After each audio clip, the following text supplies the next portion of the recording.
ఏపీలో డీబీటీ పథకాలకు నిధుల విడుదల ప్రారంభమైంది. నిన్న ఒక్కరోజే ఆసరాకు 1480 కోట్ల రూపాయల నిధులు విడుదల చేసింది ప్రభుత్వం. జగనన్న విద్యా దీవెన కింద సంపూర్ణ ఫీజు రియంబర్స్మెంట్ కు 502 కోట్లు విడుదలయ్యాయి. మిగిలిన పథకాలకు నిధుల విడుదల కాబోతున్నాయి.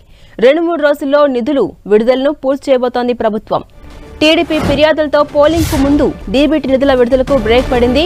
డీబీటీ కింద నిధుల విడుదలపై ఆంక్షలు విధించింది ఎన్నికల సంఘం. పోలీసుల సమయం వచ్చేంత వరకు అనుమతిపై ఎటూ తేల్చకపోవడంతో లబ్ధిదారులు ఏపీ సర్కార్ హైకోర్టును ఆశ్రయించింది. ముందుగా బటన్ నొక్కిన నిధుల విడుదలకు ఎన్నికల కోడ్ అడ్డంకిగా మారిందని ఆక్షేపించింది సీఈసీ. దీంతో పోలింగ్ ముగిసిన తర్వాత ఇప్పుడు డీబీటీ నిధుల విడుదల ప్రారంభమైంది. ఇదే అంశంపై మరింత సమాచారం మా ప్రతినిధి విజయ్ చంద్రన్ అందిస్తారు. విజయ్ చంద్రన్, డీబీటీ పథకాలు ఏవైతే ఉన్నాయో వాటికి నిధుల విడుదల కోసం అని చెప్పేసి ఎన్నికల ముందు పెద్ద హైదరాబాద్ నడిచింది. ఎన్నికల కారణంగా దానికి సంబంధించిన ఏవైతే కనుక నిధులు విడుదల కావాలనో ఆ పథకాలన్నింటినీ కూడా బ్రేక్ పడింది.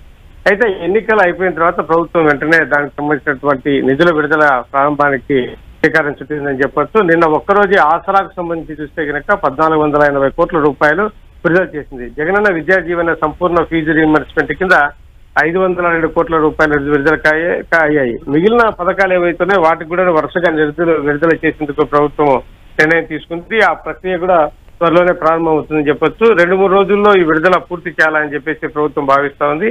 అంటే ఈ ఎన్నికలకు సంబంధించి చూస్తే కనుక తెలుగుదేశం పార్టీ ఈ డీబీటీ నిధుల ద్వారా ఓటర్లను ప్రలోభ పెట్టే ప్రయత్నం చేస్తుందని చెప్పేసి ఎన్నికల కమిషన్ కు ఫిర్యాదు చేయడంతో పాటు హైకోర్టులో కూడా దీని మీద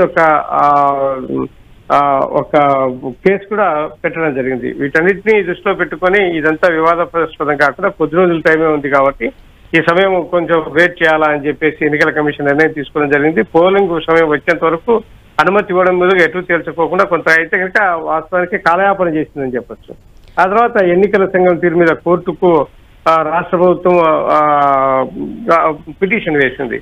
ఈ ఎన్నికల సంఘం ఎందుకు దీనికి నిధులు విడుదల ఆన్గోయింగ్ స్కీమ్ కదా అని చెప్పేసి కూడా కోర్టు ఒక స్థాయిలో ప్రశ్నించడం కూడా చూసాం. అయితే దీనికి సంబంధించి వివాదాలు అయితే నేపథ్యంలో కొంచెం ఆచితూచి ముందు వెనక ఆలోచించినటువంటి ఎన్నికల కమిషన్ దీనికి అనుమతి ఇవ్వకోకుండా ఆలస్యం చేసింది. ఇంకా పోలింగ్ ముగిసిపోయిన తర్వాత ఇంకా ఎటువంటి అడ్డంకులు లేని నేపథ్యంలో దీనికి ఇంకా ఈ నిధుల విడుదలకు ఎటువంటి ఆటంకులు లేకుండా పోయాయి. ఈ నేపథ్యంలో ప్రభుత్వం వరుసగా ఈ నిధులన్నింటినీ కూడాను విడుదల చేసే కార్యక్రమం చేపట్టింది. Right, thank you Vijay Chandran.